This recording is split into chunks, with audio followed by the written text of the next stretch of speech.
வணக்கம். கர்த்தருக்கு ஸ்தோத்திரம். நம்ம இன்னைக்கு பார்க்க போற செய்தி வந்து ரொம்ப முக்கியமான செய்தி. ரொம்ப ஆ, தேவையான செய்தி. ரொம்ப சம்பந்தப்பட்ட செய்தி.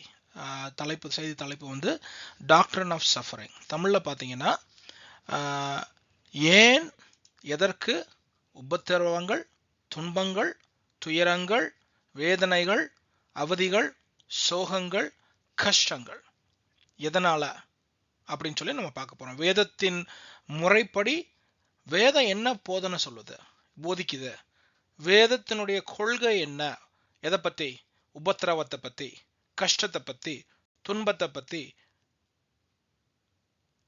அது தேவன் வந்து ஒரு நியதி நியாய நெறி பிரகாரம் தான் அவர் எல்லாத்தையும் செய்வார். சரிங்களா? இன்னைக்கு நம்ம அதை பத்தி நம்ம பார்க்க போறோம். எந்த வேத புத்தகத்தை எடுக்கிறோம்னா யோபு புத்தகத்துல இருந்து பார்க்க போறோம். யோபு புத்தகம் 33வது அதிகாரம் ஃபுல்லா 1ல இருந்து 33 வரைக்கும் நம்ம பார்க்க போறோம். சரிங்களா? நீங்க நல்லா பக்கத்துல ஒரு பேனாவோ பென்சிலோ எடுத்து வச்சுக்கோங்க. ரொம்ப நல்லா இருக்கும். தயவுசெய்து மிஸ் பண்ணிடாதீங்க. அமைதியா உட்காந்து கிளியர் பண்ணுங்க. பைபிளையும் கையில் எடுத்து வச்சுக்கோங்க. ஏதாவது இது பண்ணணும்னா இந்த வீடியோவை பாஸ் பண்ணிட்டு நிறுத்திட்டு அந்த பைபிளை ரெஃபர் பண்ணிட்டு திருப்பி வந்து நீங்க கேட்கலாம். சரிங்களா? ஓகே, லெட்ஸ் நம்ம டைவ் பண்ணுவோம். வாங்க. முன்னுரை. முன்னுரையில உங்களுக்கு தெரியும் யோபு உடைய சூழ்நிலை என்ன. எது யோபுனா யார்? யோபு யாரு? பழைய ஏற்பாட்டு காலத்துல வாழ்ந்த ஒரு நல்ல மனுஷன். நல்ல மனுஷன், நல்லா புரிச்சுக்கோங்க. ஆங்கிலத்துல ரைச்சியஸ் ஜோப்னு சொல்லுது. சரிங்களா? ரைச்சியஸ்னா நீதிமான்னு சொல்லுது. அப்ப நம்ம நினைப்போம் நீதிமான்னா அவன் பாவமே பண்ணாதவனா அப்படின்னு கேட்டா அப்படி கிடையாது. நீதிமான்னா எந்த விதத்துலனா அவன் தான் யாரு, தான் பாவின்றத உணர்ந்து தினமும் அவன் பாவத்துக்கு பரிகாரம் பண்றான், ஆண்டவர்கிட்ட மன்னிப்பு கேட்கறான், அதுக்குண்டான தகன பலிகளை செலுத்துறான். அவனுக்கு மட்டும் இல்லை, அவன் குழந்தைகளுக்கும் செலுத்துறான். ஸோ அதனால யோபு பாவம் இல்லாதவன் கிடையாது, அவன் ஒரு நீதிமான். பாவம் உள்ள, பாவத்துக்கு மன்னிப்பு கேட்கிற ஒரு நீதிமான். நான் ஏன் சொல்றேன்னா ரோமர் 3வது அதிகாரம் 21 அப்போஸ்தலர் தெளிவா சொல்லிட்டாரு. உலகத்துல பாவம் செய்யாதவன் எவனுமே கிடையாதுன்னு சொல்லியிருக்காரு. எல்லாரும் பாவம் செய்து தேவ மகிமை அற்றவர்களாகி இருக்கிறோம்னு சொல்லி வேத வசனத்துல தெளிவா இடித்து உரைக்கிறார். ரோமர் இது 3வது அதிகாரம் 23வது வசனத்துல. இப்ப யோபு பாவமே பண்ணாதவனா இருந்தா அப்போஸ்தலர் பவுல் சொல்றது பொய்யாயிரும். சொல்றது விளங்குதா? உலகத்திலேயே அண்ட சராசரத்திலேயே ஒரே ஒரு மனுஷர் தான் பாவம் இல்லாதவர், அவர் இயேசு கிறிஸ்து. இயேசு கிறிஸ்துவை தவிர மற்ற எல்லா மனுஷனும் பாவமானவன். நல்லா புரிஞ்சுக்கணும். சரிங்களா? நீதிமான்ற வேற, பாவம் இல்லாதவன்றது வேற. அப்ப என்ன நடக்குது? 1வது அதிகாரத்துல 2வது அதிகாரத்துல நீங்க பாத்தீங்கன்னா யோபுவுக்கே தெரியாம சாத்தானுக்கும் கடவுளுக்கும் உரையாடல் நடக்குது. அப்ப கடவுள் சொல்றாரு, என் பையன் எவ்வளவு நீதிமானா இருக்கான் பாரு யோபு, அவனை கண்டியா அப்படின்னு. சாத்தான் சொல்றான், அவன் சும்மா நீதிமானா இருக்கிறான், நீங்க நல்லா அவனை வந்து குளிப்பாட்டுறீங்க, நல்லா அவனுக்கு தேவையான இதெல்லாம் செஞ்சு கொடுக்குறீங்க, அதனால அவன் உங்களை இது பண்றான். ஸோ ஜோபு சாத்தான் எப்படி குறை சொல்றான்னா, ஜோப் என்ன சும்மா பண்ணல, நீங்க நல்லா அவனை கவனிக்கிறீங்க, ஆசீர்வாதத்துக்கு மேல ஆசீர்வாதத்துக்கு மேல ஆசீர்வாதமா பொழிகிறீங்க, அதனால அவன் உங்களுக்கு பிரியமா இருக்கான், நீங்க மட்டும் அந்த ஆசீர்வாதத்தை மட்டும் எடுங்க, அப்புறம் தெரியும் அப்படின்னு சொல்லி சாத்தான் இது பண்றான். அப்ப கடவுள் சொல்றாரு, ஓகேடா, சாத்தானுக்கு பெர்மிஷன் கொடுக்குறாரு, சாத்தானுக்கு அனுமதி கொடுக்குறாரு. இது நல்லா புரிஞ்சுக்கோங்க. யோபு 1 வந்து தெளிவா சொல்லுது, சாத்தான் ஒரு படைக்கப்பட்ட பிறவி, இஸ் அ கிரீச்சர். கடவுள் வந்து படைத்தவர். படைத்தவர் வேலை, படைக்கப்பட்ட பிறவி வேற. நல்லா புரிஞ்சுக்கோ. ரெண்டுக்கும் பயங்கரமான ஒரு வித்தியாசம் இருக்குது. படைக்கிற தெய்வம் என்றென்றைக்கும் ஆளுகின்ற, என்றென்றைக்கும் உயிர் வாழுகின்ற தெய்வம். படைத்த தெய்வத்துக்கு தொடக்கமும் இல்லை, முடிவும் இல்லை. படைத்த தெய்வத்துக்கு கால நேரத்துக்கு அப்பாற்பட்டு இருக்கிறாரு. ஆனா படைக்கப்பட்ட பிறவி நம்மளும் சாத்தானும் தீய பொல்லா சக்திகளும் கடவுளுடைய கண்ட்ரோல்ல இருக்குது, கடவுளுடைய உத்தரவுல இருக்குது. சரிங்களா? நல்லா புரிஞ்சுக்கணும். கடவுள் யாருடைய உத்தரவுக்கும் இல்லை, அவர் தான் அதிகாரம், அவர் தான் தொடக்கமும் அதிகாரம், அவர் தான் முடிவும் அதிகாரம். அவர் சொன்னா சொன்னதுதான், யாராலையும் கேள்வி கேட்க முடியாது. ஸோ சாத்தான் ரிப்போர்ட்ஸ் டு காட். சாத்தான் ஆண்டவர்கிட்ட ரிப்போர்ட் கொடுக்கணும், என்ன நடக்கு, ஏது நடக்கும், அவன் என்ன பண்றான், ஏது பண்றான்னு.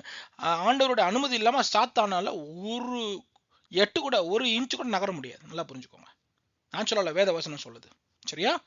இப்ப என்ன நடக்குது? சாத்தான் வந்து உத்தரவு வாங்கிட்டு ஜோப ஆண்டவர் கடவுள் என்ன சொல்றாரு, ஜோப தொடாத, அவன் வச்சிருக்க எல்லாத்தையும் தொடு அப்படின்னா சாத்தான் போய் ஜோபுடைய உடைமைகள், ஜோபுடைய கால்நடைகள், அவனுடைய சொத்து, அவனுடைய வீடு, அவனுக்கு 10 பிள்ளைங்க எல்லாத்தையும் அழிச்சிடுறான், கம்ப்ளீட்டா அழிச்சிடுறான்.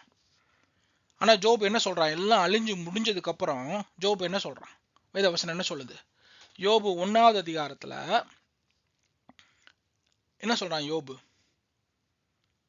அப்பொழுது 1:20 அப்பொழுது யோபு எழுந்திருந்து தன் சால்வையை கிழித்து தன் தலையை சிரைத்து தரையில விழுந்து பணிந்து, அவனுடைய நடவடிக்கையை பாருங்க, எந்திரிச்சு சட்டையை கிட்டெல்லாம் கிழிச்சு போட்டு தலையில மொட்டை அடிச்சுட்டு சாஷ்டாங்கமா விழுந்து என்ன சொல்றான்? நிர்வாணியாய் என் தாயின் கற்பத்திலிருந்து வந்தேன், நிர்வாணியாய் அவ்விடத்துக்கு திரும்புவேன். நான் அம்மனமா வந்தேன், நான் அம்மனமா சாவேன். கர்த்தர் கொடுத்தார், கர்த்தர் எடுத்துக்கொண்டார், கர்த்தருடைய பரிசுத்த நாமத்துக்கு ஸ்தோத்திரம். எப்படி? அவன் பொண்டாட்டியை தவிர்த்துட்டு 10 பிள்ளைங்க செத்துட்டாங்க. அவன் வச்சிருந்த கோடிக்கணக்கில் சொத்து, வீடு, அவனுடைய உடைமைகள் எல்லாம் பஸ்பம் ஆயிருச்சு.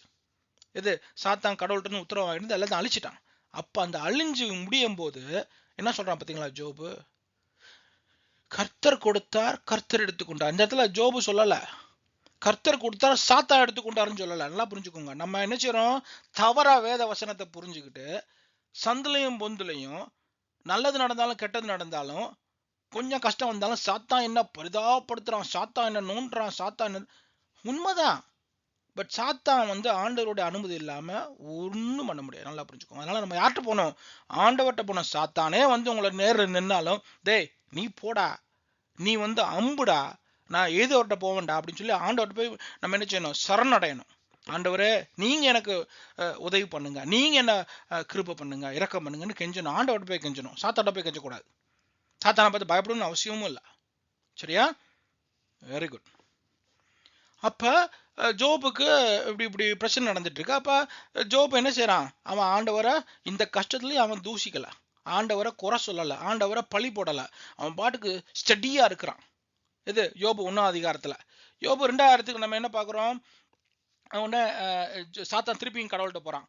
நீங்க அவன் ஆசீர்வாதத்தை அடிச்சாலும் பரவாயில்ல, பட் நீங்க அவன் மேல மட்டும் கை வச்சு பாருங்க கடவுளை, அவன் என்ன செய்யறான் பார்ப்போம், உங்களை ஈஸியா தூக்கி போட்டுருவான் அப்படின்னு சொல்லி சாத்தான் போய் யோபுட்ட ஆண்டவர்கிட்ட போய் பெர்மிஷன் வாங்குறான். நான் அவனை கையை வைக்கிறேன். ஆண்டவர் என்ன சொல்றாரு? சரி அவனை கையை வை, அவன் உயிரை மட்டும் எடுக்காத அப்படின்னு சொல்லி ஆண்டவர் உத்தரவு கொடுக்குறாரு. ஸோ ஆண்டவர் 2வது உத்தரவு வாங்கிட்டு என்ன செய்யறான்? யோபு உடம்பு ஃபுல்லா கொப்பலாம், குஷ்டரோகம் கொடூரமான கொப்பலாம் வச்சு அவனுடைய எலும்பை உருக்கி சதையை உருக்கி ரொம்ப பாடுபடுத்துறான் சாத்தான். அந்த சமயத்துல இது சாத்தான் பொண்டாட்டியை தூண்டி விட்டு பொண்டாட்டி சொல்றா, டேய் ஏன்டா இப்படி இருக்கிற, இன்னும் நீ கடவுள்னு சுத்தி திரியா, தேவனை தூஷித்து ஜீவனை விடும் அப்படின்னு சொல்லி அவ கம்ப்ளைண்ட் பண்றா. யாரு? கட்டுன புருஷன்ட்ட நீ செத்து போடா, ஆண்டவரை கெட்ட வார்த்தையில வஞ்சிட்டு தூஷிச்சுட்டு நீ செத்து போ அப்படின்னு சொல்லி அட்வைஸ் கொடுக்குறான் கட்டுன பொண்டாட்டி. அப்ப யோபு சொல்றான் 2வது அதிகாரம் 10வது வசனத்தை சொல்றான், நீ என்ன பைத்தியக்காரி மாதிரி பேசுற ஏண்டி அப்படின்னு சொல்றான். தேவன் கையில நன்மை பெற்ற நாம் தீமையையும் பெற வேண்டாமோ அப்படின்னு கேள்வி கேட்கிறான். யாரு? யோபு. இவர்கள் எல்லாவற்றிலும் யோபு தன் உதடுகளினால் பாவம் செய்யவில்லை. அது உண்மை. அந்த ஃபர்ஸ்ட் கொடூரமான பிரச்சனை பிள்ளைங்க புள்ள குட்டி உடம்பு எல்லாம் செத்ததுக்கு அப்புறம் ஜோபுக்கு உடம்புலயே பிரச்சனை வந்துருச்சு. எது? பயங்கர நோய் நொடி எல்லாம் வந்ததுக்கு அப்புறமும் என்ன செய்யறான் யோபு? இல்ல நான் ஆண்டவரை தூஷிக்க மாட்டேன். என்ன சொல்றான்? உண்மையான தெய்வத்திட்ட இருந்து நன்மையை மட்டும் நம்ம பெற்றிருக்கோம், ஏன் தீமையை பெறக்கூடாது அப்படின்னு கேள்வி கேட்கறான். அப்படித்தான் கேட்கணும் நம்மளும். நிறைய பேர் என்ன நினைக்கிறாங்க, இந்த உலகம் ஏன் இவ்வளவு மோசமா இருக்கு அப்படின்னு சொல்லி புலம்பிக்கிட்டு இருக்காங்க. கம்ப்ளைண்ட் பண்றது, விடிய கம்ப்ளைண்ட் பண்றது, விடிய நியூஸ் பாக்குறது, விடிய எவனாவது ஏதாவது உலகம் அழிய போது புருடா விட்டுட்டு இருந்தான்னா அதை பார்த்துட்டு அப்படியே தொங்கிட்டு இருக்கிறது.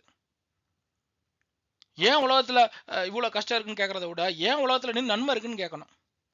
ஏன்னா என்னைக்கு ஆதாம் அவள் பாவம் பண்ணாங்களோ அன்னைக்கு ஆண்டவர் இந்த மனுஷன் இனத்தை அடிச்சு தூக்கி இருக்கணும், ஒன்றும் இல்லாம பஸ்பமா ஆக்கிருக்கணும். ஆனா அவர் பண்ணல, இறக்கப்பட்ட கிருபப்பட்டு அவங்கள வாழ விட்டார். அப்ப நம்ம ஆண்டவர்கிட்ட போய் என்ன சொல்லணும்? நன்றி சொல்லணும். ஆண்டவரை நான் உயிரோடு இருக்க அதுக்காக நன்றி, எனக்கு ஒரு குடும்பம் இருக்கு அதுக்காக நன்றி, எனக்கு வீடு இருக்கு அதுக்காக நன்றி, எனக்கு சோறு போடுறீங்க அதுக்காக நன்றின்னு சொல்லி நன்றியோட இருதயத்தோட ஆண்டவர்கிட்ட போகணுமே ஒழிய ஆண்டவரை குறை சொல்ற மாதிரியே பார்க்க கூடாது. அதைத்தான் இவ பண்ண சொல்றா. யாரு? யோபு பொண்டாட்டி. ஆனா யோபு என்ன செய்யறான்? இந்த இதுலயும் தேவனுக்கு விரோதமா எதுவும் செய்யல. சோ இப்ப யோபு உடம்புல ஃபுல்லா கொப்பளமும் கட்டியும் இருக்கும்போது அவனுக்கு 4 நண்பர்கள் இருக்காங்க. முதல்ல 3 நண்பர்களை பார்ப்போம், அடுத்து கடைசி 4வது நண்பர்களை லேட்டா பார்ப்போம். முதல்ல எலைபாஸ், பில்டாடு, சோபார்னு 3 பேர் இருக்காங்க, 3 நண்பர்கள். அந்த 3 நண்பர்கள் இந்த கதையை கட்டிட்டு வர்றாங்க, எங்க தூரத்துல இருந்து வர்றாங்க அவனை பாக்குறதுக்கு, யோபுவை பாக்குறதுக்கு. அப்ப யோபுவை பார்க்க வரும்போது அவங்களுக்கு ரொம்ப கஷ்டம். என்னடா நம்ம நண்பனுக்கு இப்படி ஆச்சுன்னு சொல்லி தூரமா நின்று ஒரே ஒப்பாரி வைக்கிறாங்க.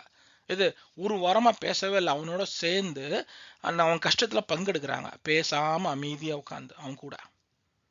என்ன ஒரு நல்ல நண்பர்கள் பார்த்தீங்களா? ஆனா என்ன பிரச்சனை அந்த நண்பர்கள்ட்ட?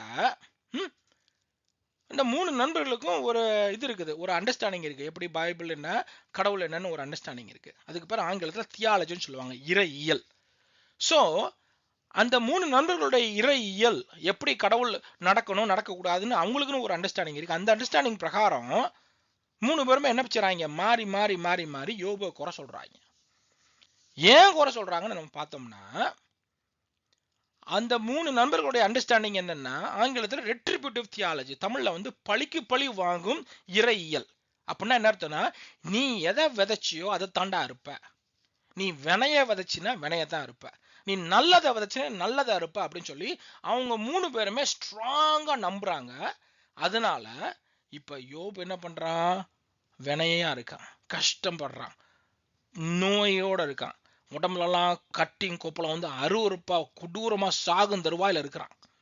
ஆக்சுவலா விளங்குதா?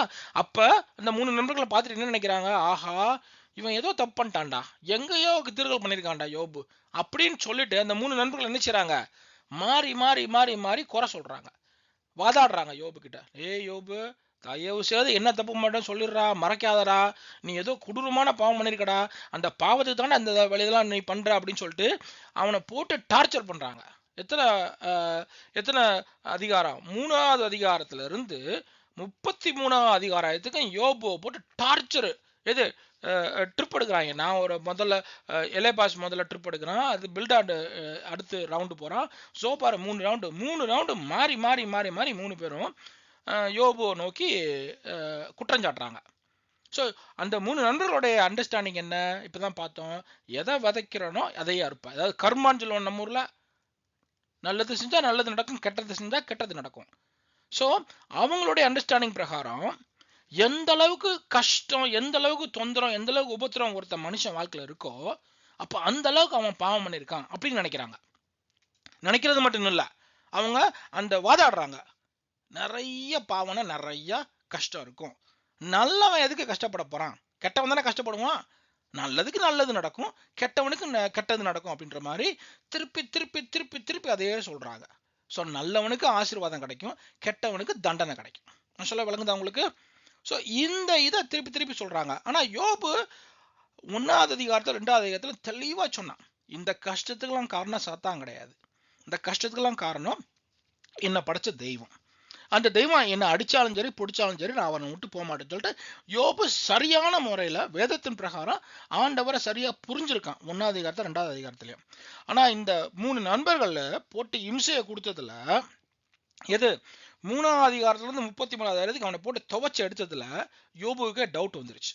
என்னடா, நான் நல்லவன், நான் எந்த தப்பும் பண்ணல, நான் அப்படியே தப்பு பண்ணதாலும் ஆண்டவர்கிட்ட மன்னிப்பு கேட்டு அதுக்குண்டான தகன பழியெல்லாம் செஞ்சிடறேன், ஆனா இது இப்படி எனக்கு கொடூரத்துக்கு மேல கொடூரமா வந்துகிட்டே இருக்கே அப்படின்னு சொல்லிட்டு யோபு அப்படியே திணறான். அப்ப திணறி பார்க்கும்போது யோபு கூட்டி கழிச்சு பார்க்கறான். அவன் என்ன நினைக்கிறான் யோபு மனசுக்குள்ள? ஒருவேளை ஆண்டவர் தப்பு பண்ணிட்டாரோ, ஒருவேளை ஆண்டவர் என்ன தவறா புரிஞ்சுக்கிட்டாரோ, ஒருவேளை ஆண்டவர் என்ன தவறா தண்டிக்கிறாரோ அப்படின்னு சொல்லி ஆண்டவரையே தவறா என்ன ஆரம்பிச்சிட்டான். ஆண்டவர் மேல ஒரு டவுட் வந்துருச்சு அவனுக்கு. இது சும்மா டவுட் இல்ல, கடுமையான டவுட் வந்துருச்சு யோபுக்கு. ஏன்னா நம்மளுக்கு அப்படித்தானே, நல்லா யோசித்து பாருங்க. கொஞ்ச நாளைக்கு கஷ்டப்பட்டு சரியாச்சுன்னா பிரச்சனை இல்லை, பட் பல நாட்களா, பல மாசமா, பல வருஷமா நம்ம கஷ்டப்படும் போது நம்மளுக்கு டவுட் வந்துடும், என்ன கடவுள் இருக்காரா, இல்லை கடவுள் இருந்து எதுக்கெல்லாம் இதெல்லாம் அனுமதிக்கிறாரு, ஏன் இப்படி, அப்ப கடவுள் வந்து ஒரு நல்லவர் கிடையாதா அப்படின்னு சொல்லி ஏகப்பட்ட குழப்பங்கள் வந்துடும். பட் இந்த குழப்பத்துல பிரச்சனை என்ன தெரியுமா? யோபுடைய சிந்தனையில பிரச்சனை என்ன தெரியுமா? அந்த 3 நண்பர்களுடைய அந்த இறையியல் நோக்கத்துல பிரச்சனை என்ன தெரியும்னா, இது வந்து போதுமான இறையியல் கிடையாது, போதுமான தியாலஜி கிடையாது. இது வந்து பாதி தியாலஜி தான் கரெக்ட். எது உண்மைதான், எதை விதைச்சியோ எதை வேத வசனமே சொல்லுது, எதை விதைச்சியோ எதை மட்டும். பட் அது மட்டும் நியதி கிடையாது. ஆண்டவர் அதையும் மீறி அதையும் தாண்டி நிறைய காரியங்கள் செய்வார் ஆண்டவர். சரிங்களா? அதனாலதான் அப்படி நம்ம இன்னைக்கு நீங்க நினைச்சிட்டு இருந்தீங்கன்னா, கர்மாவை நினைச்சிட்டு இருந்தீங்கன்னா, கர்மா எதை உயர்த்துதுன்னா, கர்மால என்ன சொல்லுது? நல்லது நீ பண்ணினா உனக்கு நல்லது கிடைக்கும். அப்ப நல்லது யார் பண்ணணும்? நம்ம பண்ணணும். அப்ப மனுஷனை உயர்த்துற அந்த சித்தாந்தம், மனுஷனை உயர்த்துற நீ வந்து நல்லதை பண்ண ஆரம்பிச்சுன்னா உனக்கு நல்லது கிடைக்கும். அப்ப தெய்வம் என்ன? தெய்வம் வந்து கையை கட்டுப்பட்டு இருக்கு. தெய்வம் என்ன செய்வாரு? நான் ஒன்றும் பண்ண முடியாது, அவன் நல்லது செஞ்சா நான் நல்லது செஞ்சே ஆகணும், அவன் கெட்டது செஞ்சா நான் தண்டிச்சே ஆகணும் அப்படின்னு சொல்லிட்டு அப்படி கிடையாது. அது தவறானது, அது போதுமானது கிடையாது. sin is equal to suffering உண்மைதான், பட் அதுவே முழுமையான இறையியல் கிடையாது, அதுவே முழுமையான தியாலஜி கிடையாது. சரிங்களா? அதுதான் நம்ம பார்க்க போறோம் இப்ப. ஓகே, அப்ப 33ல எது யோபு அதிகாரம் 33ல இன்னொரு 4வது நண்பர் வராரு. அவர் பேர் என்ன? ஈலாய்ஹு, எலிஹு தமிழ்ல. அந்த எலிஹு உண்மையில நல்ல மனுஷன், ஆனா சின்ன பையன்.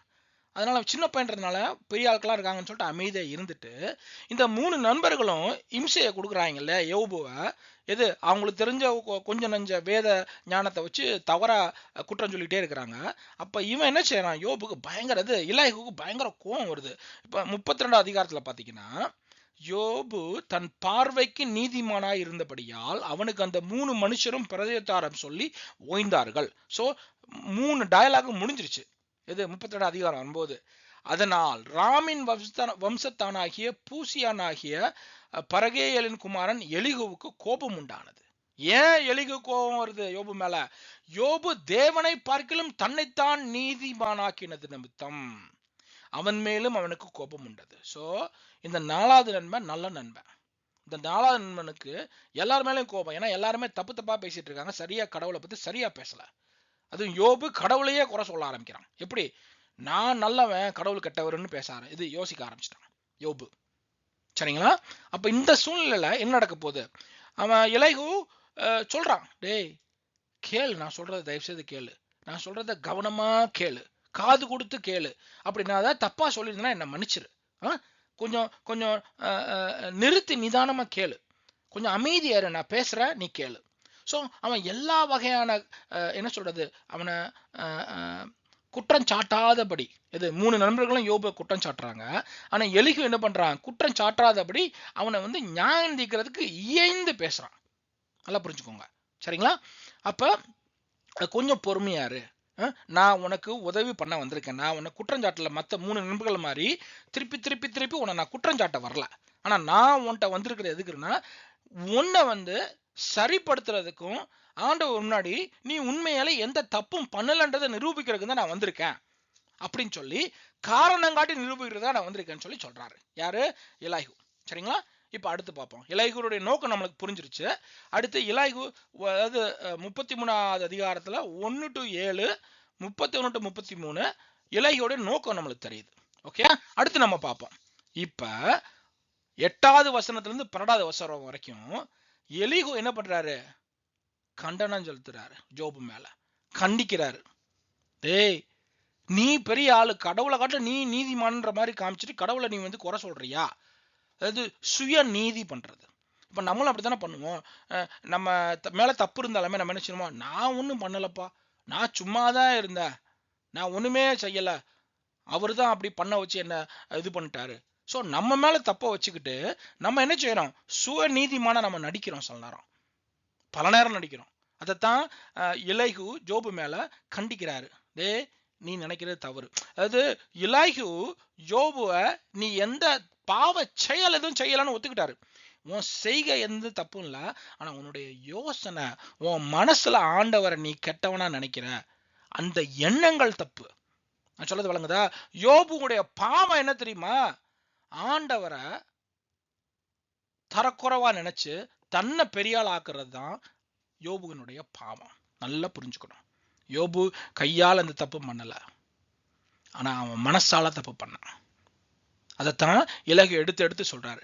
அப்ப யோபு 33:10 பாத்தீங்கன்னா, அதாவது வரிக்கு வரி சொல்றாரு, இதோ என்னில் கடவுள் குற்றம் பார்க்கிறார், என்னை தமக்கு சத்ருவாக எண்ணுகிறார். அப்ப யோபு என்ன சொல்றான்னா, யோபு 13வது அதிகாரம் 22 வசனத்துல, நான் நல்லவனா இருக்கேன், ஆனா கடவுள் என்ன கெட்டவனா பாக்குறாரு, நான் நல்லவனா இருக்கேன், ஆனா கடவுள் என்ன சாத்தானா பாக்குறாரு அப்படின்னு சொல்லி இது கடவுளை குறை சொல்ல ஆரம்பிச்சிட்டான். அதே போல 13வது அதிகாரம் 27 வசனத்திலையும் அதுக்கு நேர ஈக்குவலா இருக்கிறது என்னது, 11வது வசனம் 33வது அதிகாரத்துல, அவர் என் கால்களை தொழுவிலே மாட்டி என் நடைகளை எல்லாம் காவல்படுத்துகிறார் அப்படின்னு சொல்றான். அப்புறம் என்ன அர்த்தம்னா, கடவுள் நல்லவரா இல்ல, கடவுள் நல்லவரா என்ன டீல் பண்ணல. யாரு? யோபு கம்ப்ளைண்ட் பண்றான் 13வது அதிகாரத்துல. அதைத்தான் எலியாகு சுட்டி காட்டுறான், நீ இப்படி பேசுற பேச்சு சரியில்லை, ஏன்னா உன்னுடைய எண்ணங்கள் சரியில்லை அப்படின்னு சொல்லி சரியா எலியாகு மதிப்பீடு பண்றான். யார? யோபுனுடைய இருதயத்தை. இப்போ உங்க இருதயத்தை மதிப்பீடு பண்ண ஆண்டவர் படம் நீங்க என்ன நினைப்பீங்க? ஆண்டவரை எத்தனோட குறை சொல்லிருக்கீங்க, எத்தனோட ஆண்டவரை கம்ப்ளைண்ட் பண்ணிருக்கீங்க? வாயை திறந்தும் சரி, எண்ணத்துல நினைச்சும் சரி, செயல்ல செஞ்சும் காமிச்சிருக்கீங்க. ஆண்டவர் வெறுப்பேத்துறது, ஆண்டவர் பிடிக்காத செய்யறது, ஆண்டவர் அடங்கிருன்னா கேட்கறது கிடையாது. அப்ப இப்பதான் பார்த்தோம், யோபு கிட்ட எந்த ஒரு மறைவான ரகசிய பாவம் இல்லை. யோபுனுடைய இருதயத்துல ஆண்டவரை குறையா நினைக்கிறான். அதான் பிரச்சனைய. யோபுனுடைய இருதயத்துல ஆண்டவரை குறையா நினைக்கிறான். அதுவும் ரொம்ப நாளா கஷ்டப்படும் போது என்ன செய்யுது, நம்ம பாவத்தன்மை வெளியே வந்து அப்படிதான் நம்மளை ஏமாத்துது. அப்ப யோபு என்ன பண்றான், ஆண்டவருடைய குணாதிசயத்தை தவறா எடை போடுறான், ஆண்டவருடைய கேரக்டரை தவறா எடை போடுறான். அவர் எப்படியாப்பட்ட ஆளுன்றத யோபு தவறா சொல்றான் கடவுளை.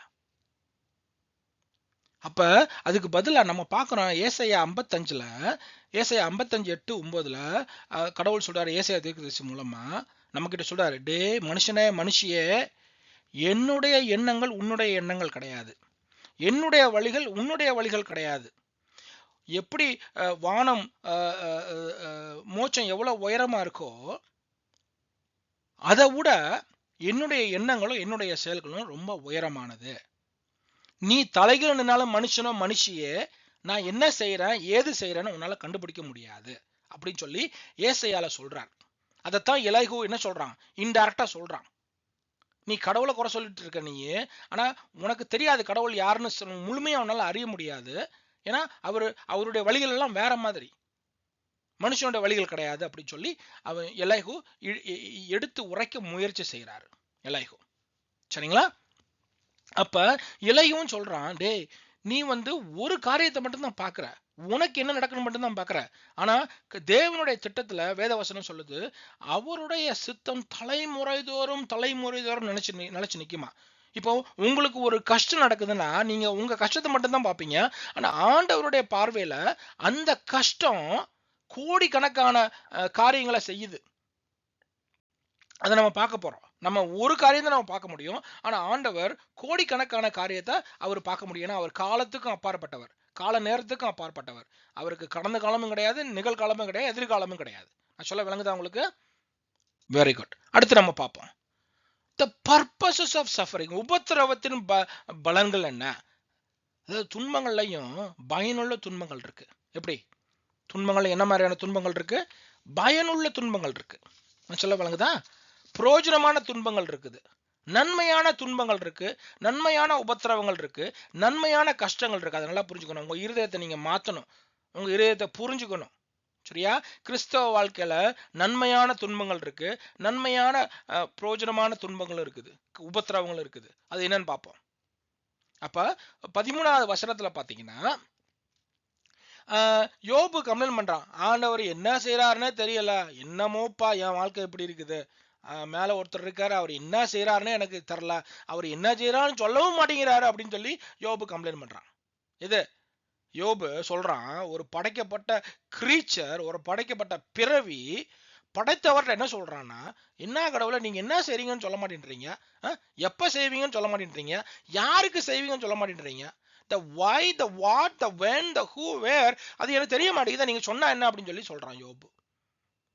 நம்ம இதோட அந்த மாதிரி சொல்லியிருக்கோம், என்ன கடவுளை எதுக்கு இதெல்லாம் பண்றீங்க, எதுக்கு எனக்கு நடக்குது, ஏன் பக்கத்து வீட்டுக்காரர் நடக்க மாட்டேங்குது, ஏன் ஏத்து வீட்டுக்காரர் நடக்க மாட்டேங்குதுன்னு எத்தனை தடவை குறை சொல்லிருக்கோம் நம்ம. சொல்றோமா இல்லையா? அப்பதான் ஐசையா 64:8 எரேமியா 18 ரோமர் 9:21 நம்ம யாருன்றத வேத வசனம் புட்டு புட்டு வைக்குது. நானும் நீங்களும் களிமண்ணு. சகோதர சகோதரர்களே நல்லா புரிஞ்சுக்கோங்க. மனுஷிய நானும் நீங்களும் கடவுளுடைய கையில வெறும் களிமண்ணு. களிமண்ணு தெரியுங்களா? களிமண்ணு நம்ம பிடிச்சி என்ன வேணாலும் செய்யலாம்.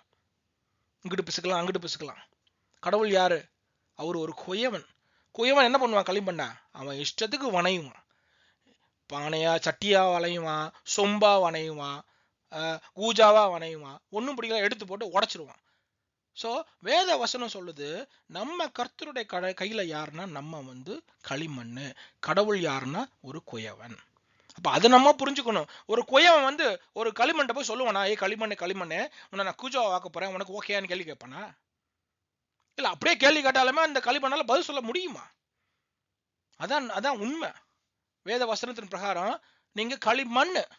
அப்ப யோபு கம்ப்ளைண்ட் பண்றான், என்ன ஆண்டவர் எனக்கு ஒண்ணுமே சொல்ல மாட்டேங்கிறாரு அப்படின்னு. முதல் பதில் யார் சொல்றான்? எலியாகு சொல்றான், டே நீ முதல்ல களிமண்றா, நீ என்னடா குயவன்ட்ட போய் கேள்வி கேட்கறது? எப்படி கேள்வி அவன் கேட்கிறான் யோபு, ஆண்டவர் ஒண்ணுமே சொல்ல மாட்டேங்கிறாரு. அப்ப யோபு எலியாகுனுடைய முதல் பதில் என்ன? நீ முதல்ல களிமண், அதை புரிஞ்சுக்கோ. ரெண்டாவது பதில் என்ன? கடவுள் பேசுறாரு. இது 14வது வசனத்துல தேவன் ஒரு விசை சொல்லியிருக்கிற காரியத்தை இரண்டாம் விசை பார்த்து திருத்துகிறாரே. God does speak. அவர் அமைதியா இல்லை அப்படின்னு சொல்லி எலியாகு சொல்றாரு. சோ எலியாகு கணக்கு பிரகாரம் இப்ப 13:22 வசனத்தை நீங்க கூர்மையா படிச்சீங்கன்னா ஆண்டவர் என்ன செய்யறாரு? பேசுறாரு. யோபு சொல்ற ஆண்டவர் என்ன பேச மாட்டேங்கிறான்னு சொல்றான். எலியாகு சொல்றாரு ஆண்டவர் பேசுறாரு. எப்படி பேசுறாரு? கனவுகளின் மூலமாகவும் காட்சிகளின் மூலமாகவும் சொப்பனத்தின் மூலமாகவும் தரிசனத்தின் மூலமாகவும் ஆண்டவர் பேசுறாருன்னு எலியாகு சொல்றான். இது வேத வசனத்துல பாத்தீங்கன்னா 18, 19, 20, 21 பாத்தீங்கன்னா God speak to us in dreams and visions. ஏன் கடவுள் அந்த காலத்துல பைபிள் கிடையாது, இது யோபு காலத்துல. அப்ப கடவுளுடைய வழி என்ன பேசுறதுக்கு? தரிசனம் மூலமாகவும் சொப்பனத்தின் மூலமும் பேசுவார். அந்த நேரத்துல எதுக்கு அதை பேசுறாருன்னா, எலியாகு சொல்றாரு மனுஷன் வழி தவறி போக கூடாதுன்றதை எச்சரிக்கை பண்றதுக்காக சொப்பனத்தின் மூலமாகவும் கனவுகளின் காட்சிகளின் சாட்சிகளின் தரிசனத்தின் மூலமும் ஆண்டவர் பேசுறாருன்னு சொல்றாரு எலியாகு. எதுக்கு ஆண்டவர் பேசணும்? நம்மளுடைய அகக்காது, எது புறக்காது, நம்ம காது இருக்குது, அது போக அகக்காது நம்முடைய ஸ்பிரிச்சுவல் இயர்ஸை துறக்கிறதுக்கு, நம்ம அகக்காதை திறந்து போதிக்கிறதுக்காக கடவுள் பேசுறாரு. எது வழியா? சொப்பனத்தின் வழியாகவும் தரிசனத்தின் வழியாகவும் எலியாகு சொல்றாரு. அது உண்மைதான். ஏன் ஆண்டவர் பேசுறாரு?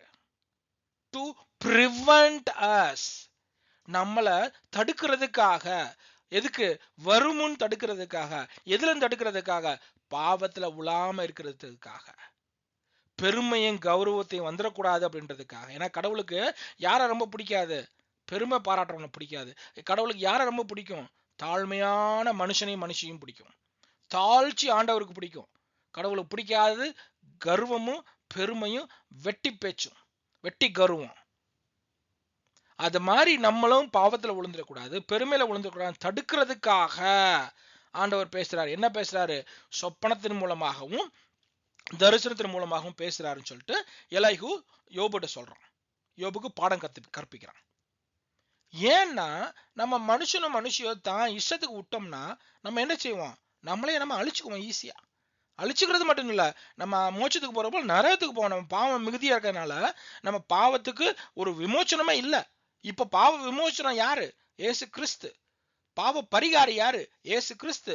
அவர் இருக்கிறதுனால நம்ம மோட்சத்துக்கு போறோம். ஆனா அந்த காலத்துல ஆண்டவர் சொப்பனத்தின் மூலமாகவும் தரிசனத்தின் மூலமாகவும் பேசலன்னா என்ன ஆகும்? அவங்க பாவத்துல எங்க போவாங்க? நரகத்துக்கு தான் போவாங்க. சோ அதைத்தான் எலியாகு அழகா புட்டு வைக்கிறார். சரிங்களா? அடுத்து இன்னும் பார்ப்போம். என்ன பலன் இருக்கு? எது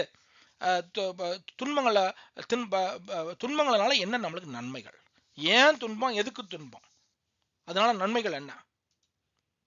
அப்ப ஏற்கனவே நம்ம பார்த்தோம், எலேகு சொல்றாரு 19 வசனத்துல, ஆண்டவர் வந்து ஒரு மனுஷன் படுக்கையிலும் வாதையினாலும் தன் சகல எலும்புகளின் அகோரமான நோவினாலும் தண்டிக்கப்படுகிறான். சோ அவன் என்ன சொல்றான்னா, யார்? எலேகு பதில் சொல்றான். யாரு? யோபு என்ன கேள்வி கேட்கிறாரு? ஆண்டவர் ஒண்ணுமே சொல்ல மாட்டேங்கிறார், என்கிட்ட பேச மாட்டேங்கிறார். எலேகு முதல் பதில் என்ன? ஏய், ஆண்டவர் உன்கிட்ட பேசணும் அவசியம் இல்லை, நீ ஒரு களிமண்ன்றான். பட் இருந்தாலும் ஒரு களிமண்ணுக்கிட்ட ஆண்டவர் எது மாதிரி பேசுறாரு? எப்படி பேசுறாரு? சொப்பனத்தின் மூலமும் தரிசனத்தின் மூலமும் பேசுறாரு. ஏன் பேசுறாரு? நம்மளை பாவ வழியிலிருந்து தப்பிக்கிறதுக்காக, நம்மளை முன் தடுப்பு பண்றதுக்காக அவர் பேசுறாரு. அது மட்டும் இல்ல, 19ஆம் வசனத்துல எலேகு இன்னொன்னு சொல்றாரு. கடவுள் எப்படி பேசுறாரு நம்ம மூலமானா, நம்மளுடைய கஷ்டங்கள் மூலமாகவும் வலிகள் மூலமாகவும். Pain and suffering is the language God speaks. நல்லா புரிஞ்சுக்கோங்க. உங்களுடைய துன்பங்களும் உபத்திரவங்களும் என்னன்னா, அது கடவுளுடைய பரிபாஷை, கடவுளுடைய பாஷை. இப்போ உங்க பாஷை என்ன? தமிழ் பாஷை. நார்த் இந்தியாக்காரனுடைய பாஷை என்ன? ஹிந்தி பாஷை. கடவுளுடைய பாஷை என்ன தெரியுமா? நம்ம கிட்ட பேசுறோம்னா, நம்மளுக்கு வரக்கூடிய துன்பங்களும் தொந்தரவுகளும் உபத்திரவங்களும் கஷ்டங்களும் நோயும் நொடியும் நொசக்கையும், அப்படி நான் சொல்லல, வேதவசனம் சொல்லுது. அப்ப சீவர்ஸ் லூயிஸ்னு ஒருத்தர் இருக்காரு. இது ஒரு நல்ல ஒரு முதிர்ச்சியான தேர்வையான செத்து போயிட்டாரு. அவர் கிறிஸ்தவர் சொல்றாரு, the loud speaker, the megaphone சொல்ல நம்ம ஊர்ல சொன்னது பெரிய குழாய், அந்த லவுட் ஸ்பீக்கர் அதுல பேசினா எவ்வளவு சத்தம் வரும். So God's megaphone is suffering. Suffering is God's megaphone to our soul. நம்மள ஆண்டவர் டே ராஜா பண்ணாத அப்படின்னு சொன்னா நம்ம கண்டுக்க மாட்டோம் ஆண்டவரை. சும்மா நல்லா இருந்து வச்சுக்கோங்களேன், சூப்பரா நம்ம நடந்து போய்கிட்டு அலப்பறை பண்ணிக்கிட்டு இல்லாத கூத்து பண்ணிட்டு இருப்போம். ஒரு சின்ன கஷ்டம் வரட்டும் ஆண்டவர்கிட்ட ஓடுவோம். Suffering is God's megaphone. கடவுளுடைய ஒளிப்பறிக்கை என்ன தெரியுமா? ஸ்பீக்கர் போனு. சஃபரிங், கஷ்டங்களும் உபத்திரவங்களும் துன்பங்களும் தொந்தரவுகளும் தான் கடவுளுடைய ஒளிப்பறிக்கை அப்படின்னு சொல்றாரு. நம்ம ஆத்மா அப்பதான் சத்தம் கேட்கும், டக்குன்னு திரும்பும். ஆஹா, ஏதோ பிரச்சனை வந்துருச்சுரா, இம்சை வருதுரா, அப்ப என்ன பண்ணணும்? ஆண்டவர்கிட்ட ஓடணும். ஸோ ஆண்டவர்கிட்ட எல்லா வகையான டூலும் இருக்கு. அதுல மேஜர் டூல் என்னன்னா சஃபரிங். அப்ப இந்த கஷ்டம் வனாந்தரம். நம்மளுக்கு வனாந்தரம் என்ன தெரியுமா? வனாந்தரம் என்னதான் பண்ணாலும் அந்த கஷ்டத்துல நம்மளால வெளியே வர முடியாது.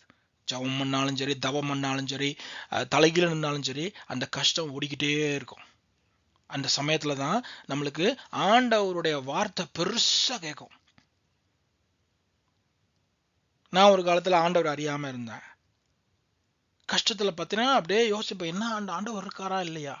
அப்ப ஆண்டவர் அந்த கஷ்டத்தின் மத்தியில, வனாந்தரத்தின் மத்தியில சின்ன மூவ்மெண்ட் இருந்தாலும் எனக்கு நல்லா தெரியும், அது கடவுள் ஏதோ சொல்ல வராரு அப்படின்னு சொல்லிட்டு.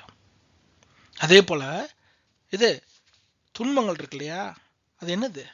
It is a good teacher. ஒரு நல்ல ஆசிரியை. இந்த வாத்தியார் இருக்கிறவங்களுக்கு உங்களுக்கு தெரியும், ஒரு நல்ல வாத்தியார் நினைச்சுவாரு, 2 அடி போட்டு ஒழுங்கா பிள்ளைய வளர்ப்பாரு. அது ஸ்டூடெண்ட்ஸை, மாணவர்களை கொண்டு வருவார். பழமொழிகள், நீதிமொழிகள் 13:24 பார்த்தீங்கன்னா, பிள்ளையை அடிக்காதவன் பிள்ளையை பார்க்கிறான், பெரம்பை எடுக்காதவன் பிள்ளையை பார்க்கிறான்னு வேதவசனம் சொல்லுது. அதே போல நம்ம கடவுளுடைய பிள்ளைகள். அப்ப கடவுள் நம்மளுக்கு பிதாவானவர், தகப்பனா இருக்கிறாரு. அந்த தகப்பன் என்ன பண்றாரு? நம்மளை ஒழுங்கா இருக்குன்றதுக்காக he is taking the பெரம்பு. அந்த பெரம்பு என்னது? suffering and pain. நல்லா புரிஞ்சுக்கோங்க. சோ துன்பங்களுடைய பயன் என்ன? கடவுளுடைய ஒளிபெருக்கி. நம்ம அவர் என்ன சொல்றாருன்னு கேட்போம். அது மட்டும் இல்ல, அது ஒரு நல்ல டீச்சர். அப்ப இந்த 3 நண்பர்களும், இளையோட நண்பர்களும் திருப்பி திருப்பி திருப்பி எதை விதைச்சு அதைத்தான் அறுப்பேன்னு சொல்றதுக்கு பதிலா இலகி என்ன சொல்றாரு? டேய், கடவுள் அதையும் மீறி நடந்துக்குவாரு. நல்லவன் கஷ்டப்படுவான், கெட்டவன் நல்லா இருப்பான் அப்படின்னு சொல்லி இலகி விளக்கம் கொடுக்கிறாரு. இந்த சூழ்நிலையிலையும், எது யோபு இவ்வளவு கஷ்டப்படுற சூழ்நிலையிலையும் கடவுள் என்ன பண்றாரு? அவனுக்கு புத்தி சொல்லிட்டு இருக்காரு அப்படின்னு சொல்றாங்க. அது மட்டும் இல்ல, துன்பங்களும் கஷ்டங்களும் உன்னை தண்டிக்கிறதுக்கு மட்டும் இல்ல யோபு, உன்னை தடுக்கிறதுக்கும். எதுல இருந்து தடுக்கிறதுக்கு? பாவத்துல இருந்து தடுக்கிறதுக்குன்னு சொல்றான். அது மட்டும் இல்ல, அதாவது துன்பங்களும் இதுவும் நீ அதாவது எதிர்வினையா இல்ல, முன்னோக்கமா உன்னை தடுக்கிறதுக்காகவும் ஆண்டவர் பயன்படுத்துவார். ரியாக்டிவ் மட்டும் இல்ல, நீ தப்பு பண்ணிட்டு உன்னை தண்டிக்கிறதுக்கு மட்டும் இல்ல, இது வினை ரியாக்ஷன், பட் ப்ரோஆக்டிவா உன்னை தடுக்கிறதுக்கும் ஆண்டவர் பயன்படுத்துறாரு. பழைய தப்புக்கு உன்னை தண்டனை கொடுக்கறதுக்கு மட்டும் இல்ல, வரக்கூடிய தப்புக்கு உன்னை பாதுகாத்துக்கிறதுக்காகவும் என்னது துன்பங்கள் பயன்படுத்தப்படுது ஆண்டவர் கையில. அவர் என்ன செய்யறாரு? துன்பங்களையும் கஷ்டங்களையும் கொடுத்து நம்மளை பாவ குழியில விழாம ஆண்டவர் காப்பாத்துறாருன்னு சொல்லி யோபு சொல்றாரு. இன்னும் இருக்குது பயன் இது கஷ்டத்தினால. நான் ஏற்கனவே சொன்னேன், நம்மளை படைச்ச தெய்வத்தின் கையில பல டூல் இருக்கு, பல கருவிகள் இருக்கு. அதுல விலை மதிக்க முடியாத கருவி என்ன தெரியுமா? துன்பங்கள், உபத்திரவங்கள், நோய்கள், கஷ்டங்கள், இம்சைகள். அது அவருடைய கரத்தில் உள்ள விலை மதிக்க முடியாத கருவி. அதை அடிக்கடி பயன்படுத்துவார். அது மட்டும் இல்ல, அவருக்கு விருப்பமான கருவியும் கூட. இப்ப நம்ம பிள்ளைங்க தப்பு பண்ற நினைச்சோம், ஓஞ்சி சப்புன்னு ஒரு அடி போட்டுட்டே ஒழுங்காடுறான்னு சொல்லுவோம் இல்லையா? நம்மளுக்கு விருப்பமான, நம்ம அடிக்கிற சந்தோஷம் இல்லை நம்மளுக்கு, நம்ம புள்ள நல்லா வரணும் இந்த அடி மூலமா அப்படின்னு சொல்லி தானே நம்ம இது பண்றோம். அதே மாதிரி தான் கடவுள் நம்ம டீல் பண்றாரு. நம்ம ஏற்கனவே பார்த்தோம், துன்பங்கள் நம்மளை தண்டிக்கிறதுக்கு மட்டும் இல்ல, நம்மளை பாவத்தில் விழாம தடுக்கிறதுக்கும். இப்ப உதாரணத்துக்கு அப்போஸ்தலன் பவுல் 2வது அதிகாரம், 2 கொரிந்தியர் 12வது அதிகாரம் 7 to 9 அப்போஸ்தலன் பவுலுக்கு அவருடைய தொடையில ஏதோ ஒரு முள்ளு, அந்த முள்ளு உண்மையான முள்ளா கூட இருக்கலாம், இல்லைன்னா ஏதாவது சர்ச்சில் திருச்சபையில பிரச்சனையா இருக்கலாம், என்னன்னு தெரியல நம்மளுக்கு. அவருடைய சதையில மாம்சத்துல ஏதோ ஒன்று குத்திக்கிட்டே இருக்குது. ஒரு ஆளாவும் இருக்கலாம், ஏதாவது பிரச்சனையா இருக்கலாம். அப்ப கடவுள் என்ன சொல்றாரு பாருங்க, அதற்கு இயேசு கிறிஸ்து, என் கிருபை உனக்கு போதும், உன்னுடைய பலவீனத்துல என் பலன் பூரணமாய் விளங்கும் என்று இயேசு கிறிஸ்து சொல்கிறார். ஆகையால் கிறிஸ்துவின் வல்லமை என் மேல் தங்கும்படிக்கு என் பலவீனங்களை குறித்து நான் மிகவும் சந்தோஷமா மேன்மை பாராட்டுறேன்னு அப்போஸ்தலன் பவுல் சொல்றாரு. அப்ப அந்த துன்பங்களும் பலவீனங்களும் கஷ்டங்களும் எதுக்கு வருது? ஆண்டவருடைய மகிமை விளங்குன்றதுக்காக வருது. அது நம்மளை என்ன செய்யுது? தடுக்குது. ஏன்னா அப்போஸ்தலன் பவுல் ஆண்டவரை பார்த்திருக்காரு. இது 2வது வானத்திலேயோ மோட்சத்திலேயோ ஆண்டவரை பார்த்து இயேசு கிறிஸ்துவ முகமுகமா தரிசிச்சிருக்காரு. அதனால அவருக்கு எந்த ஒரு பெருமை வந்துடக்கூடாதுன்றதுக்காக ஆண்டவர் என்ன செய்யறாரு? இந்த முள்ளை கொடுத்துடுறாரு. இந்த முள் இருக்கிறதுனால அவன் என்ன செய்வான்? அப்போஸ்தலன் பவுல் தாழ்மையா இருப்பான். அதுக்காக தடுக்கிறதுக்காக அப்போஸ்தலன் பவுல் தப்பு பண்ணிடக்கூடாது, பாவம் பண்ணிடக்கூடாது, பெருமை வந்துடக்கூடாதுன்றதுக்காக அந்த துன்பங்கள் பயன்படுத்தப்படுது. அது மட்டும் இல்ல, துன்பங்கள் எதுக்காக பயன்படுத்துகிறது? சரிப்படுத்துகிற கருவி. எது சரிப்படுத்தினா? ஒருத்தன் தவறான பாதையில போயிடுதுன்னா அவனை காதை பிடிச்சி நம்ம நேரம் நிறுத்துவோம்ல, அந்த மாதிரியான ஒரு இது. சங்கீதம் 119:67 பாத்தீங்கன்னா சங்கீதக்காரர் சொல்றாரு, நான் உபத்திரப்படுவதற்கு முன் எப்படி நடந்தேன்? வழி தப்பி நடந்தேன், தவறா நடந்தேன். எப்பொழுது கர்த்தர் அவனை சரி பண்றதுக்கு அப்புறம், அடிச்சு சரி பண்ணதுக்கு அப்புறம், உம்முடைய வார்த்தையை காத்து நடந்து கொள்ளுகிறேன். கண்டிக்கிறதுக்கு முன்னாடி தப்பு பண்றாரு யாரு? சங்கீதக்காரரு. கண்டிச்சதுக்கு அப்புறம் என்ன செய்யறாரு? ஒழுங்கா நடக்கிறாரு. சோ சஃபரிங் எதுக்கு? சரிப்படுத்துகிற கருவி. ஆண்டவர் தெரியும் நம்ம இருதயம் மோசமானதுன்னு வேதத்துல சொல்லுது. உலகத்திலேயே மோசமான ஒண்ணு என்னன்னா மனுஷியுடைய இருதயம் சொல்றாரு. அதனால நம்மளை பாவம் பண்ண விடாம தடுக்கிறதுக்காக, சரிப்படுத்துறதுக்காக ஆண்டவர் எதை பயன்படுத்துறாரு? துன்பங்களையும் உபத்திரவங்களையும் கஷ்டங்களையும் பயன்படுத்துறாரு. அது மட்டும் இல்ல, கஷ்டங்களும் துன்பங்களும் என்னவா இருக்கலாம்? ஒரு கல்வி புகட்டும் கருவியா இருக்கலாம். கல்வி புகட்டும். உபாகமம் 8:2 பாத்தீங்கன்னா, இதை பத்தி நான் ஏற்கனவே ஒரு சின்ன செய்தி கொடுத்திருக்கேன் முன்னாடி. உபாகமம் 8:2 பாத்தீங்கன்னா, ஆண்டவர் மோசேட்ட சொல்றாரு, என்னது? இஸ்ரவேல் ஜனங்க 40 வருஷம் வனாந்தரத்துல சுத்திட்டு இருந்தாங்க. இஸ்ரவேல் ஜனங்க நேரா ஒரே ஸ்ட்ரைட்டா நடந்தாங்கன்னா எகிப்துல இருந்து கானான் தேசத்துக்கு சில மாதங்கள்ல போயிடலாம். எது? ஸ்ட்ரைட்டா நடந்தா, பொடி நடையா நடந்தா. ஆனா அவங்களுக்கு 40 வருஷம் ஆச்சு. ஏன் அப்படின்னு காரணம் கேட்டா, இவர் சொல்றாரு, ஆண்டவர் சொல்றாரு உபாகமம் 8:2 உன் தேவனாய கர்த்தர் உன்னை என்ன பண்ணாரு? சிறுமைப்படுத்தினாரு. ஏன் சிறுமைப்படுத்தினாரு? தம்முடைய கட்டளைகளை நீ கை கொள்வாயோ கொள்ள மாட்டாயோ என்று அவர் உன்னை சோதித்து. நம்மளுக்கு கல்வி புகட்டுறார். யாரு? இஸ்ரவேல் ஜனங்களுக்கு. யாரு? பிதாவாகிய தேவன். உன் இருதயத்தில் உள்ளதை நீ அறியும்படிக்கும் உன்னை இந்த 40 வருஷமும் வனாந்தரத்தில் நடத்தி வந்த எல்லா வழிகளும் நினைப்பையாக. உன்னை சிறுமைப்படுத்தி உன்னை பசியினால் வருத்தி. So suffering. காட், கடவுள் துன்பத்தை கொடுக்கிறாரு. யாரு? இஸ்ரவேல் ஜனங்களுக்கு. கஷ்டத்தை கொடுக்கிறாரு, பசியை கொடுக்கிறாரு. எதுக்கு? அவனுக்கு பாடம் புகட்டுறதுக்கு. நீ உன் மனசுல என்னடா நினைக்கிற? நான் சொல்றதை கேட்கறியா இல்லையா? ஏன் கேட்க மாட்டேங்கிற? அப்படின்றத பாடம் புகட்டுறதுக்காக, கல்வி புகட்டுறதுக்காக. புரிஞ்சுக்கோங்க. அடுத்து, புடமிடும் கருவியாக.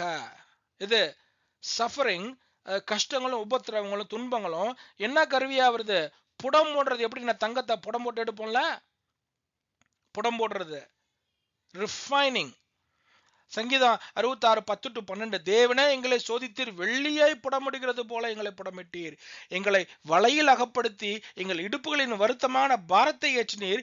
மனுஷரை எங்கள் தலையின் மேல் ஏறி போக பண்ணினீர். நீரை, தீயையும் தண்ணீரையும் நடந்து வந்தோம் செழிப்பான இடத்துல. சோ இஸ்ரவேல் ஜனங்க தெளிவா சொல்றாங்க, ஆண்டவரே எங்களை நீங்க புடம் போட்டீங்க, ரொம்ப நல்லது. 1 பேதுரு 1:7.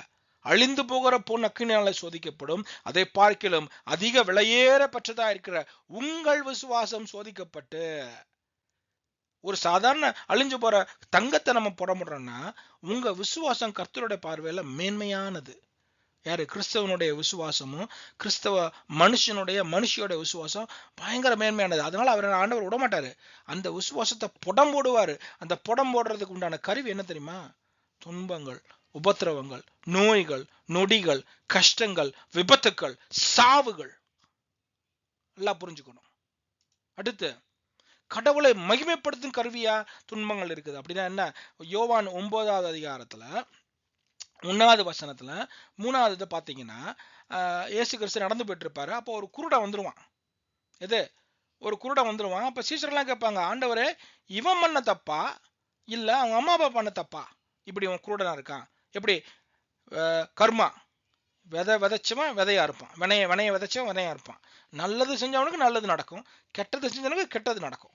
அப்ப இவன் குருடனா இருக்கான்னா இவன் பண்ண தப்பா அவங்க அப்பா அம்மா பண்ண தப்பான்னு கேள்வி கேட்கறாங்க. அப்ப இயேசு கிறிஸ்து என்ன சொல்றாரு?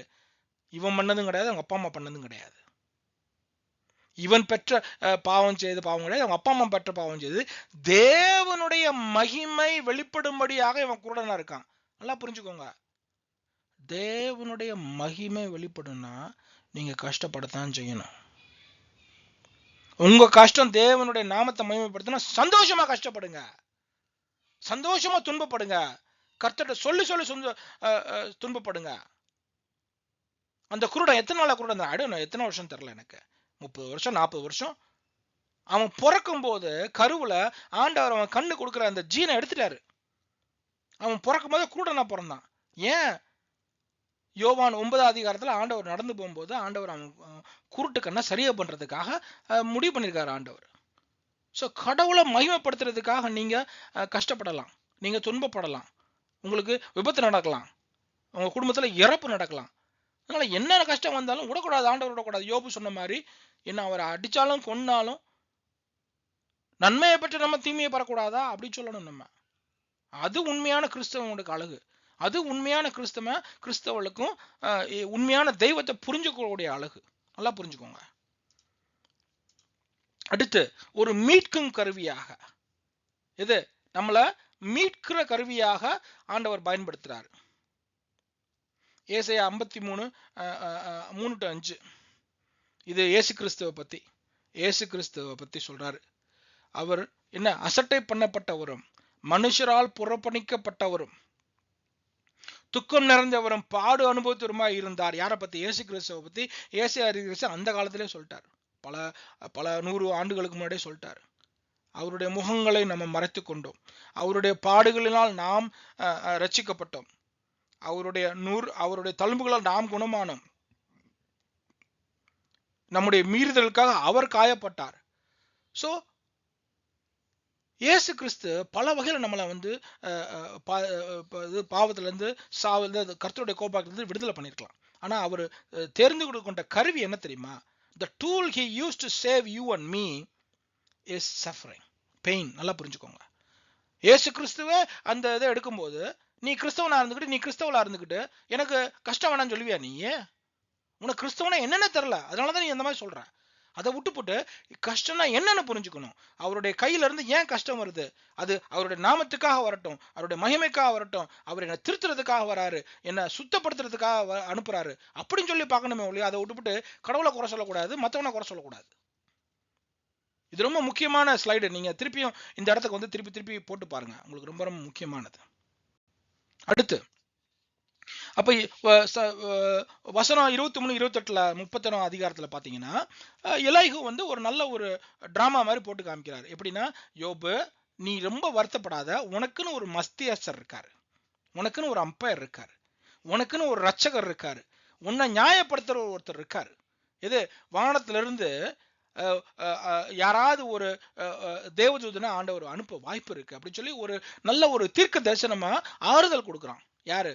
எலைகு வந்து யோபுக்கு ஆறுதல் கொடுக்கிறான். ஏன்னா யோபு புலம்பனா, எனக்கு அம்பையர் பண்றதுக்கு ஆள் இல்ல, என்னை காப்பாத்துறதுக்கு ஆள் இல்ல, எனக்காக வாதாடுறதுக்கு ஆள் இல்ல, என்னை நியாயப்படுத்துறதுக்கு ஆள் இல்லைன்னு சொல்ற யோபுக்கு எலைகு என்ன செய்யறான்? ஒன்னும் கவலைப்படாத, உனக்கு ஆண்டவர் அனுப்புவாரு அப்படின்னு சொல்லி ஆறுதல் சொல்றான், பரிந்துரை பெய்குவார். அது மட்டும் இல்ல, நீ தப்பே பண்ணியிருந்தாலும் அந்த தப்புல இருந்து உன்னை விடுதலை பண்றதுக்கு ஒரு பிணை தொகை, ஒரு ரான்சம் பே பண்றதுக்கு கடவுள் இருக்காரு அப்படின்னு சொல்லி என்ன அழகா சொல்றான் பாருங்க. அப்ப இயேசு கிறிஸ்துவை பத்தி அவங்களுக்கு நல்ல ஒரு என்ன சொல்றது, ஆவியானவர் மூலமாக ஒரு நல்ல ஒரு தீர்க்க தரிசனமா சொல்றாரு. உன்னை சரி பண்ணுவாங்க, ஆண்டவர் சரி பண்ணுவாரு. உன்னை இந்த பிரச்சனையில இருந்து நீ மனம் திரும்பி மன்னிப்பு கேட்டு நீ இருக்கும்போது உனக்கு சந்தோஷம் நடக்கும், உனக்கு உற்சாகம் வரும் அப்படின்னு சொல்லி ஆறுதல் சொல்றான். சரிங்களா? அப்ப என்ன பிரயோஜனம்? அதாவது இந்த நம்ம எதுக்காக துன்பப்படுறோம், கஷ்டப்படுறோம் அப்படின்னு சொல்லி நம்ம பார்த்தோம். இப்ப அதனால என்ன பயன்? கஷ்டத்தினால நம்மளுக்கு என்ன பயன்? கஷ்டத்தினால நம்மளுக்கு என்ன பயன்? அது பாப்போமா? அப்ப நம்ம கஷ்டன்றது வந்து நம்ம ஏற்கனவே சொன்னோம், துன்பம் எல்லாமே ஆண்டவருடைய கருவி, ஆண்டவருடைய கரத்தில் உள்ள கருவி. சரிங்களா? அதான் எல்லாம் புட்டு புட்டு புட்டு புட்டு வைக்கிறார். அப்ப கடவுளுடைய கரத்தில் உள்ள கருவி எது? நம்மள அந்த துன்பம் வந்து நம்மளை வந்து சரி பண்ணும் போது நம்மளுக்கு என்ன செய்யும்? நம்மளுக்கு உற்சாகமா இருக்கும், நம்ம இருதயம் ரொம்ப உற்சாகமா இருக்கும் அப்படின்னு சொல்லி சொல்றாரு. அது மட்டும் இல்ல, நம்ம என்ன செய்வோம்? தாழ்மையா இருப்போம், ஆண்டவருக்கு கீழ்ப்படிஞ்சு அவருடைய சித்தத்துல அமைதியா வாழுவோம். இப்ப முதிர்ச்சியான கிறிஸ்தவர்களை பாருங்களேன், தெருவா ஊழியம் பண்றவங்களை பாருங்களேன், ரொம்ப பந்தா பண்ண மாட்டாங்க, அமைதியா இருப்பாங்க, ரொம்ப தாழ்மையா இருப்பாங்க. ஏன்னா அவங்களுக்கு தெரியும் உண்மையான தெய்வம் யாரு, அவங்க யாருன்றத உணர்வாங்க. அது ஏன்னா ஆண்டவர் புடம் போட்டிருப்பாரு, அவங்கள ஆண்டவர் சரி பண்ணியிருப்பாரு, ஆண்டவர் அவங்கள வழி கட்டியிருப்பாரு, ஆண்டவர் அவங்கள திருத்தி எடுத்திருப்பாரு. நல்லா புரிஞ்சுக்கோங்க. அதனால அப்போஸ்தலன் பவுல் கொல்லணும்னு சொல்லி கொலைகாரனா தெரிஞ்சவன் என்ன செஞ்சான்? அவனே கொலை பண்ணப்பட்டான். ஆண்டவர் மாத்துவார். அது மட்டும் இல்ல, நம்ம ஆண்டவருடைய கிருபையில நம்ம இருக்கும்போது நம்மளுக்கு என்ன கிடைக்கும்? ரொம்ப ஒரு சந்தோஷம் கிடைக்கும். இப்போ உதாரணத்துக்கு 2 கொரிந்தியர் 1வது அதிகாரம் 3வது வசனம் இருந்து 6வது வசனம் பார்த்தீங்கன்னா, அவர் எப்படியாப்பட்ட தேவன்? இரக்கங்களின் தேவன், இரக்கங்களின் பிதாவான தேவன், சகல விதமான ஆறுதலின் தேவனா இருக்கிறாரு அப்படி சொல்றாரு. அது மட்டும் இல்ல, அடுத்த வசனம் பார்த்தீங்கன்னா 6வது வசனம், ஆகலால் நாங்கள் உபத்திரவப்பட்டாலும் அதில் உங்கள் ஆறுதலுக்காகவும் உங்கள் ரட்சிப்புக்கு ஏதுவாகவும் இருக்குன்னு சொல்றாரு. அப்போஸ்தலன் என்ன சொல்றாரு பார்த்தீங்களா? நான் கஷ்டப்படுற கஷ்டம் உங்களுக்கு சந்தோஷத்தை கொடுக்கும். ஏன்னா ஆண்டவர் என்ன செய்யறாரு? இந்த கஷ்டத்திலையும் துன்பத்திலையும் என்ன அவர் பாதுகாக்கிறார் அப்படின்னு நீங்க சந்தோஷப்படுவீங்க அப்படின்னு சொல்றாரு. அது மட்டும் இல்ல, நம்ம ஏற்கனவே பார்த்தோம், அப்போஸ்தலன் பவுல் வந்து தன்னுடைய பலகீனத்துல என்ன செய்யறாரு? பெருமைப்படுறாரு, மேன்மை பாராட்டுறாரு. அது மட்டும் இல்ல, ஒரு ஆன்மீக முதிர்ச்சி இருக்கும். சிறுபலத்தனமா நடந்துக்க மாட்டோம், அமைதியா இருப்போம். கஷ்டம் வந்தாலும் அமைதியா இருப்போம், துன்பம் வந்தாலும் அமைதியா இருப்போம், நிதானமா இருப்போம். உலகமே அழிஞ்சாலும் நிதானமா இருப்போம். சும்மா என்ன டிவியில யாராவது 2 பேர் வந்து உலகம் அழிய போது, 3வது உலக யுத்தம் வருது, அது வருது, இது வருதுன்னு சொன்னாலும் ஒரு உண்மையான கிறிஸ்தவன், உண்மையான கிறிஸ்தவள் அமைதியா இருப்பான். ஆண்டவர் இருக்காரு, ஆண்டவர் என்ன பார்த்துக்குவாருன்னு அவன் பின்னாடி ஓடுறது, இவன் பின்னாடி ஓடுறது, அப்படியே புரளிய பரப்புறது, இருக்கிறவங்களாம் தலையில ஃபுல்லா மண்ணை வாரி போட்டுறது, தீய தூக்கிட்டு ஓடுறது, அப்படிலாம் இருக்கக்கூடாது. அமைதியா இருக்கும். அந்த அமைதியா நம்மளுக்கு ஆன்மீக முதிர்ச்சி தர்றது எது? துன்பங்கள் கர்த்தருடைய கருத்துல இருந்து வருது. அதை புரிஞ்சுக்கணும் நம்ம. சரிங்களா? Very good. அது மட்டும் இல்ல, இந்த உலகம் நம்ம வாழ்றது நம்ம இது நிரந்தர வாழ்க்கை கிடையாது. இது வந்து டெம்பரவரி. நம்மளுக்கு கிறிஸ்தவனுக்கும் கிறிஸ்தவளுக்கும் இந்த வாழ்க்கை டெம்பரவரி. அதனாலதான் அழகா ரோமர் 8:18 அப்போஸ்தலர் பவுல் சொல்றாரு, ஆதலால் இக்காலத்து பாடுகள் இனி நம்மிடத்தில் வெளிப்படும் மகிமைக்கு ஒப்பிடத்தக்கவைகள் அல்ல. இப்ப நம்ம கஷ்டப்படுற கஷ்டம் நம்ம மூச்சுட்டு போய் என்ஜாய் பண்றதை பார்க்கும்போது இது ஒண்ணுமே கிடையாது, சப்ப மேட்ரு அப்படின்னு சொல்றாரு அப்போஸ்தலர் பவுல் ரோமர் 8. அதை எப்படி நம்ம சொல்ல முடியும்? எந்த சூழ்நிலை சொல்ல முடியும்? நம்ம கஷ்டத்துலேருந்து புடம் போட்டு வெளியே வரும்போது தான் அந்த மாதிரி நம்மளுக்கு தெளிவான எண்ணங்கள் கிடைக்கும். அதனால இப்ப நீங்க துன்பப்படுறீங்கன்னா, நீங்க இப்ப கஷ்டப்படுறீங்கன்னா, அது ஆண்டவருக்காக படுங்க, பாடுகள் படுங்க. பாடுகளை பார்த்து உதாசீனப்படுத்தாதீங்க. ஆண்டவர் வேலை பண்றாரு, ஆண்டவர் என் இருதயத்துல இது பண்ணிட்டு இருக்காரு அப்படின்னு சொல்லி ஆண்டவர் போய் திருப்பி போய் நின்று நல்லா தைரியமா சந்தோஷமா பாடுபடணும். இப்ப எத்தனை பேர் கிறிஸ்தவ மதத்துக்காக கிறிஸ்தவன்றதுக்காக அடிச்சு நொறுக்கப்படுறாங்க, ஜெயில போடப்படுறாங்க, உயிரோட எரிக்கப்பட்டிருக்காங்க இல்லையா? கிரஹாம் ஸ்டெயின்ஸ் எல்லாம் இருக்கிறாங்க. ஆனா அவங்க ஒய்ஃப் என்ன சொல்றாங்க, நான் என் பொண்டாட்டி என் ஹஸ்பண்டையும் என் பிள்ளையும் எரிச்சவன நான் மன்னிக்கிறேன். பட் அவங்க இன்னும் விதவையா தான் இருக்காங்க. So she is suffering well for the glory of God. அந்த மாதிரி நம்மளுடைய எண்ணோக்கும் கண்ணோட்டமும் இருக்கணும், எண்ணமும் இருக்கணும்.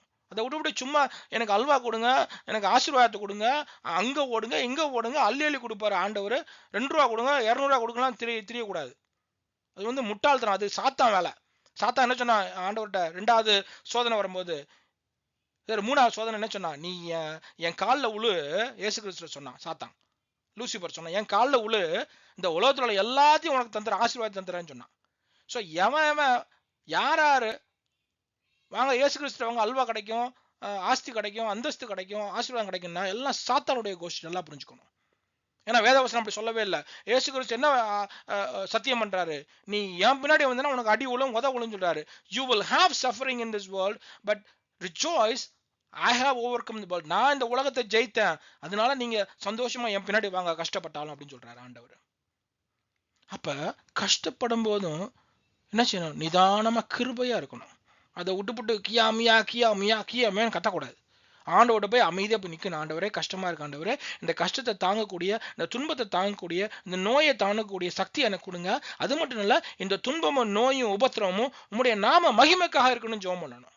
அதான் உண்மையான கிறிஸ்தவம், அதான் உண்மையான கிறிஸ்தவ பெண்மணி, அதான் உண்மையான கிறிஸ்தவ ஆண்.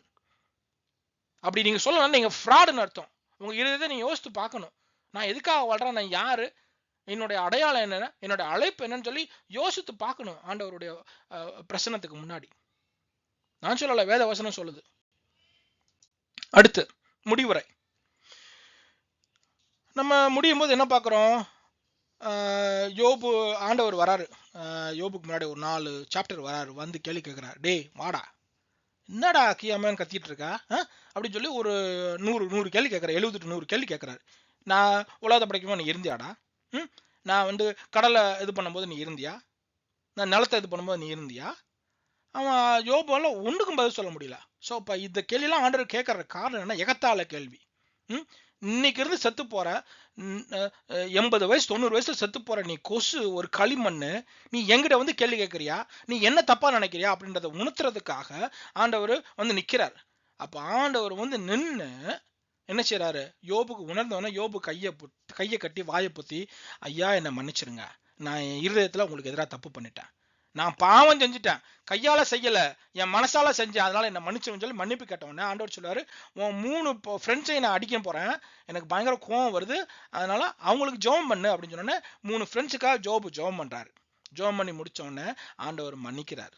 அந்த 3 ஃப்ரெண்ட்ஸையும் மன்னிக்கிறாரு, இவனை யோபையும் மன்னிக்கிறாரு. மன்னிச்சுட்டு வேதவசனம் சொல்லுது, யோபுக்கு 2 தனையா ஆசீர்வாதம் கொடுக்கிறார் ஆண்டவர்.